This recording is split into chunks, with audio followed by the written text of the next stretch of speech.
Muito bem. Boa tarde a todos. Boa tarde aos membros aqui da mesa, componentes da mesa.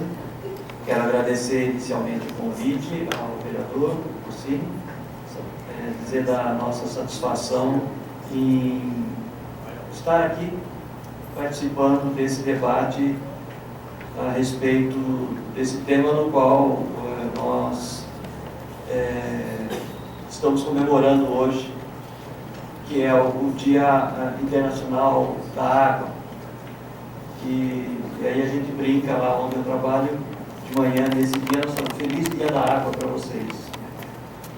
Então, o tema da minha fala é a situação atual e perspectiva sobre o uso da água nas bacias PCJ. Só me acertar aqui. Quando ele acerta, queria agradecer também a presença da vereadora Neuza de São João. Obrigado pela presença, vereadora. E nesse primeiro mapa, dizer que eu vou falar sobre essa área que está delimitada no mapa, que corresponde às bacias hidrográficas dos rios Piracicaba, Capivari e Jundiaí, que possui, na verdade, são três grandes bacias hidrográficas da nossa região. A bacia do Piracicaba, que é a maior de todas, a bacia do Capivari e a bacia do Jundiaí. Nesse mapa que está colocado, essas áreas em vermelho, que estão aqui anotadas, são as manchas urbanas, as manchas de ocupação urbana de todos os municípios que compõem ou que têm território dentro desta área delimitada, que contém uma quantidade bastante grande de corpos hídricos, chamada bacia hidrográfica, no caso PCJ, porque é Piracicaba, Capivari e Jundiaí.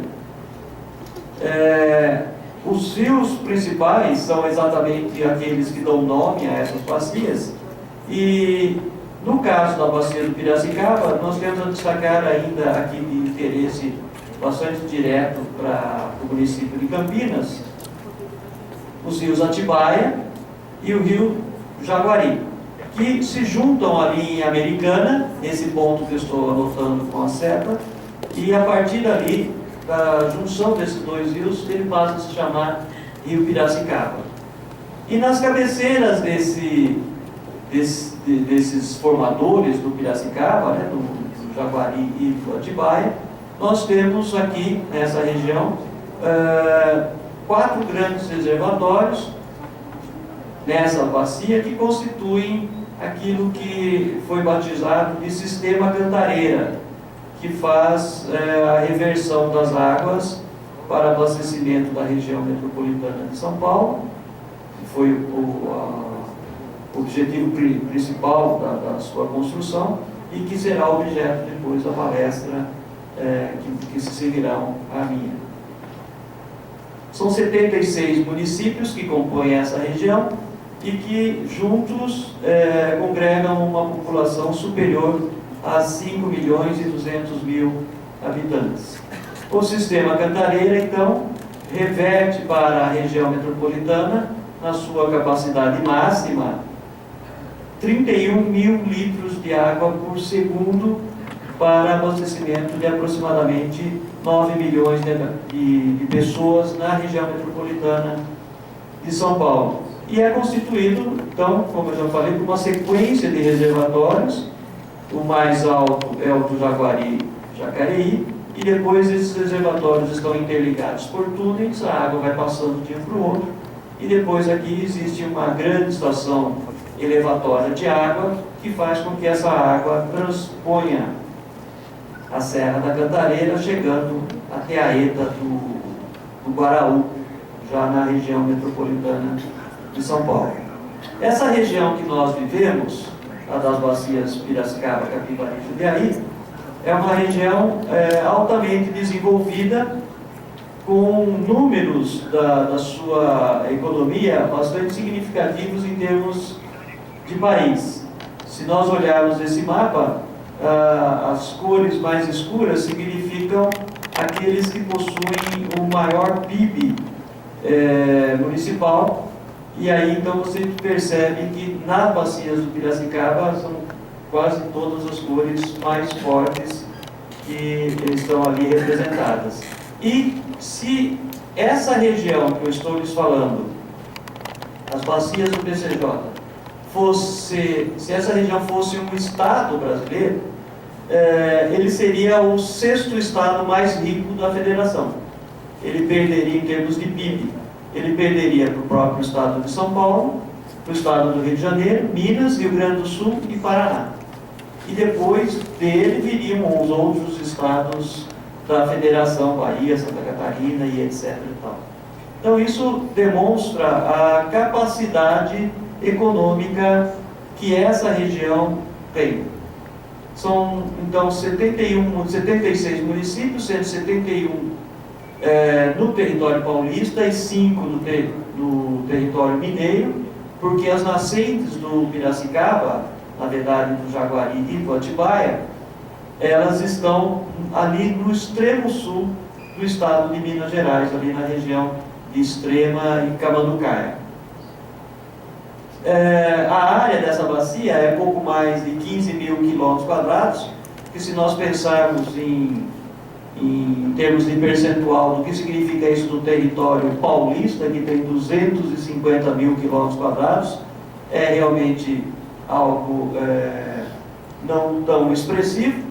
Agora, se pensarmos então em termos de território brasileiro, que nós temos 8 milhões e meio de quilômetros quadrados, o território dessas bacias é realmente bastante pequeno. Entretanto, se a gente olhar aquele mapa do PIB, se percentualmente em termos de território é algo menor do que 0,0 alguma coisa, em termos do PIB é mais do que 5% do PIB brasileiro que está ali representado nessa bacia. Entretanto, o índice de tratamento atual, no final do ano 2012, nós conseguimos chegar em 60%. É um número bom, 60% de esgoto coletado sendo tratado. Entretanto, faltam os outros 40%. Né? Esse é o grande desafio que nós temos. A demanda de água, ou seja, a quantidade de água total que é utilizada, ultrapassa os 34 mil metros cúbicos por segundo. 34 metros cúbicos por segundo, ou 34 mil litros de água por segundo, em todas as atividades, sejam elas abastecimento público, na indústria, na irrigação, no comércio, com a previsão para 2020 da ordem de 40 metros cúbicos por segundo. Somando-se a isso os 31 metros cúbicos por segundo, ou 1.000 litros por segundo, que são revertidos para a região metropolitana de São Paulo. Se nós pegarmos essa quantidade de água utilizada e dividirmos pela quantidade de água que a bacia produz, que ela tem capacidade de produzir num período de estiagem, deixando bem claro isso, nós obtemos um número 0,91, ou seja, 91% da quantidade de água que a bacia produz naturalmente, em média, são comprometidos com algum tipo de uso. Entretanto, se nós pegarmos, em vez da quantidade total que a bacia produz, nós pegarmos o saldo que resta. Por que saldo que resta? Porque existem usos que são chamados usos consuntivos, que são aqueles que têm perda de água. A dona de casa, quando vai fazer um arroz, bota lá 1 litro de água na panela, ao final do serviço, do preparo, já não tem mais água, ela evaporou ou incorporou no arroz. Isso é considerado como uma perda de água, ela não volta para o rio, essa água. E nas atividades industriais, na agricultura, existem muitas perdas. Portanto, daquela quantidade de água que é produzida, ela não fica totalmente disponível, porque uma boa parte é perdida. E aí, então, se eu pegar esses 34 metros cúbicos por segundo e dividir pelo aquilo que realmente sobra no rio, eu obtenho um número 1,55. Ou seja, a demanda hoje compromete 155% da disponibilidade real existente. Como isso é possível? um pega, usa, solta, um outro de baixo pega, usa, solta, um outro de baixo pega, usa, solta. É aquilo que a gente brinca de dizer que nós estamos fazendo reuso da água, né? E se nós chegarmos em 2020 nessa situação, nas previsões que temos, é que esse número, em vez de 1,55% ou 155%, vai pular para 192%. Ou seja, em tese, nós poderíamos dizer o seguinte: cada litro d'água produzida e sobra no leito dos rios foi utilizada 2 vezes na nossa bacia em média. Somando-se a isso uma carga hoje da ordem de 240 toneladas de DBO, demanda bioquímica de oxigênio, por dia lançada nesses rios, a gente justifica, vamos dizer, ou demonstra, não justifica, mas demonstra o quadro que eu vou mostrar logo à frente da situação real da qualidade dos nossos mananciais. Mas existem alguns números que são animadores, que demonstram a evolução na gestão dos recursos hídricos que foi implantada nessa região a partir dos anos 90. Como, por exemplo, o atendimento e a qualidade do atendimento das redes de abastecimento de água dos municípios, onde o número classificados como bom e regular vem aumentando significativamente. Da mesma forma, a coleta dos esgotos também é um número que vem aumentando e progressivamente melhorando a situação, fazendo com que os esgotos produzidos nas residências sejam todos coletados, levados a um sistema que possa levar esse esgoto a um tratamento adequado. E o tratamento dos esgotos domésticos, o número que tem ali naquele quadrinho até 2011, mas em 2012 já melhoramos, como eu disse, nós estamos perto dos 60%, o número arredondado, mas ele vem gradativamente, paulatinamente sendo alavancado na busca do 100% do esgoto tratado. As cargas orgânicas lançadas ou produzidas também existe uma evolução, sendo que esse quadro verde aqui, perdão, essa barra verde, amarela, que é a carga que é removida por meio do tratamento de esgoto, vem aumentando gradativamente, fazendo com que o percentual de carga, que é esse marrom, venha caindo e contribuindo para a melhoria da qualidade dos corpos hídricos. Em termos do índice de qualidade das águas, também existem números significativos da rede de monitoramento que existe na bacia, onde nós podemos verificar que a quantidade de pontos de monitoramento, além de terem praticamente duplicado nos últimos 4 anos, perdão, o percentual de pontos enquadrados como bom, tem até pontos sendo enquadrados como ótimo, vem aumentando também. Esse quadro mostra o balanço hídrico, que vamos dizer assim, um detalhamento daqueles números macro que eu mostrei em termos das vazões disponíveis que nós temos aqui na região, onde eu tenho disponível 38 metros por segundo, as captações 34,5, devolvido 19, tem um saldo de 22. É o que sobra nos nossos rios. Bem, com base nesse quadro, foi elaborado pelo Comitê de Bacias dos Rios Piracicaba, Capivari e Jundiaí um planejamento para o futuro, para que nós possamos continuar vivendo nessa região, oferecendo cada vez mais melhores condições de vida, falando nas questões relacionadas com os recursos hídricos. E esse plano, ele debruçou-se fundamentalmente nas questões relacionadas com o enquadramento dos corpos d'água, que é uma forma de nós indicarmos as condições de uso ou que usos queremos ter para determinadas condições da água daqueles rios. Nessa questão do enquadramento, esse mapa mostra que a classe especial, ali tem uma graduação de azul mais escuro até vermelho, onde mais escuro azul é a classe especial, é aquela água de excelente qualidade, aquela que sai de uma nascente, e o vermelho é o rio já totalmente poluído, só para termos uma ideia da graduação do que significa os números dessas classes de 1 até 4, especial até 4. E isso, evidentemente, correlacionado com a qualidade e o tipo de uso que eu tenho nas classes especiais. Eu reservo essas águas para usos mais exigentes e a classe 4 para usos menos exigentes. Esse quadro, não sei se vocês não conseguem ver, mas ele mostra qual foi vamos dizer assim, qual é a proposta de se alcançar em termos de enquadramento desses rios no final do planejamento, que o final do plano nosso é 2035,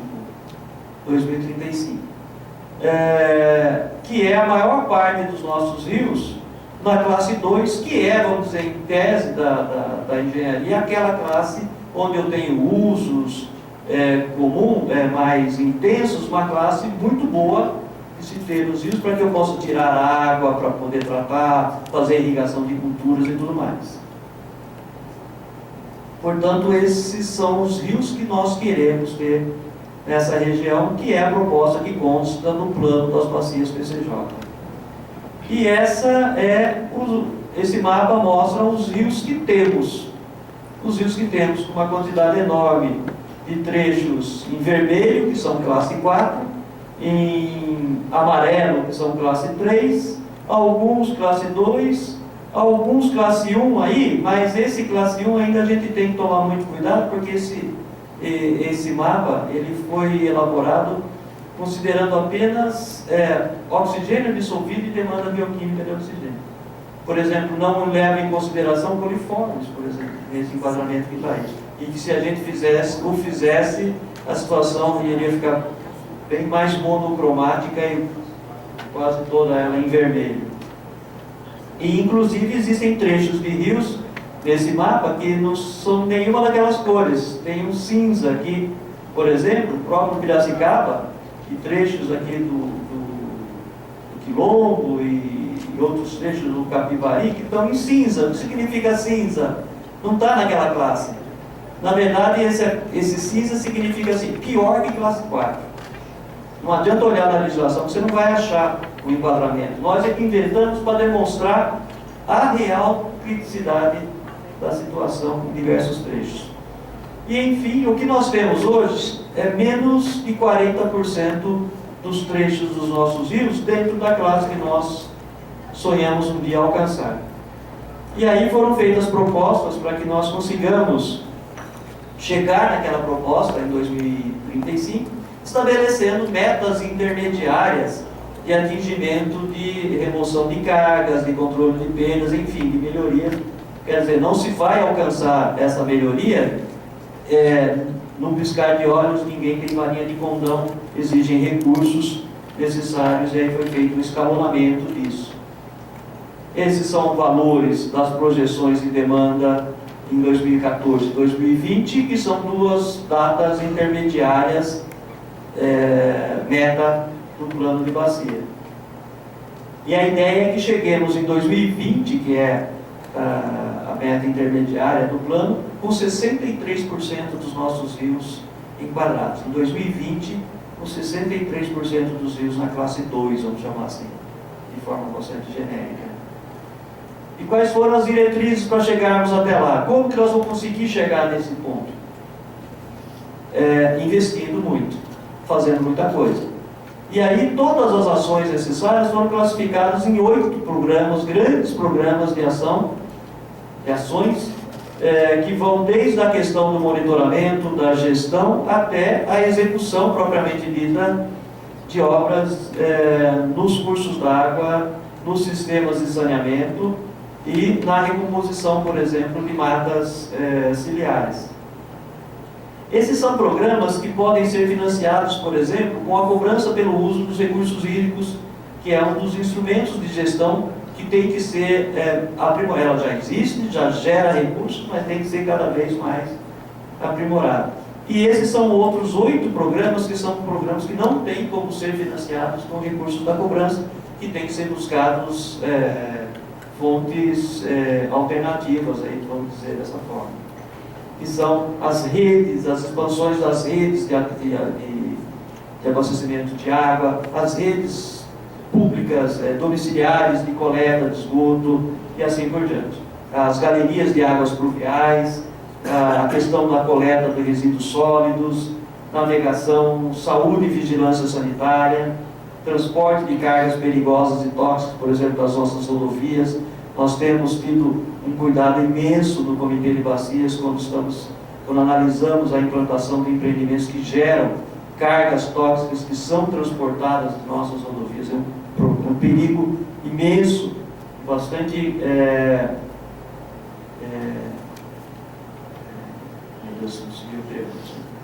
bastante grande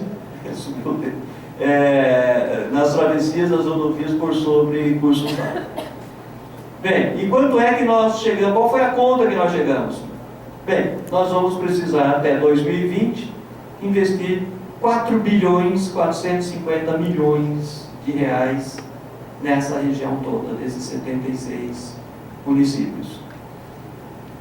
Pode parecer um número extraordinário, mas se você dilui isso em 10 anos, né, pensando 2011, 2010 a 2020, você tem algo em torno de 450 milhões de reais para uma região que tem 5% do PIB brasileiro. Eu acho que não é tão assustador. Basta ter vontade política para que essas coisas aconteçam. Essas ações estão detalhadas no plano de bacias e a distribuição dos investimentos ela vai se alterando, ela está escalonada no tempo, e você percebe, por exemplo, nesses 2 gráficos que estão aqui, que, por exemplo, a área verde aqui e a área azul. Vou fazer um comentário sobre essas duas, para vocês notarem a diferenciação que existe. Essa área verde representa os investimentos em tratamento de esgoto, com os emissários, os interceptores, e a área azul com os programas de controle de perdas em redes de distribuição de água, por exemplo. São as duas grandes ações em cada um desses programas. Você percebe que até 2014, o principal foco, o principal nível dos investimentos está no verde, que é no tratamento de esgoto, que se espera chegar no elevado índice já em 2014. E a partir de então, o foco do investimento passa a ser o controle de perda. Recentemente passou na televisão, né, os dados da NASA, da Informa Brasil, Trata Brasil, difícil, de que 40%, números redondos, da água que é coletada e tratada são perdidos nas redes de distribuição do Brasil como um todo. Aqui na nossa região, o número não é muito diferente. Alguns serviços de água se destacam com alguma coisa menor que isso, e outros a situação é calamitosa. Na média, nós temos algo entre 35% e 37%, que é ainda um absurdo. Então, se nós investirmos nisso, vai se perder menos água eu vou ter que tirar do rio para abastecer a mesma população. Então, são planos, são programas dentro do plano de bacias, previstos, planejados, quantificados, que nos permitem ter uma indicação de como vamos alcançar a nossa meta de 2035, termos quase 100% dos nossos riscos como classe 2. A mesma coisa acontece nas ações aí, daquelas ações que não são financiadas com recursos das cobranças dos comitês, e que também tem essa diferenciação ao longo do tempo.